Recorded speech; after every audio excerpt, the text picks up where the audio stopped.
উৎপাদনমূলক এই হ্যাচারি বেকায়দায় পড়তে পারে বিদ্যুৎ না থাকলে। একটু বাতাস হলে বিদ্যুৎ চলে যায়। যেমন হয়েছে দক্ষিণাঞ্চলে তেলের সংকট, তবে বিদ্যুতেরও একটি সংকট দেখা যাচ্ছে।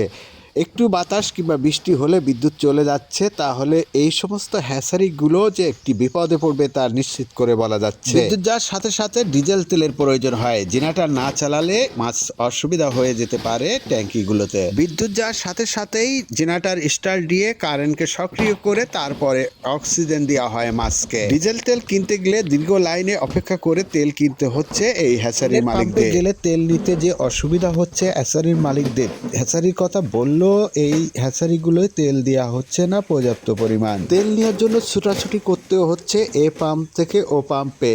অনেক পাম্পগুলো দেখা যাচ্ছে বন্ধ, তেল কখন যে কিভাবে দেওয়া হবে এই তেলগুলো তা বুঝতে পারছে না হ্যাচারির মালিকগুলো। দর্শক, আমি বিদায় নিচ্ছি, রাহুল গুরু, ভালো থাকবেন।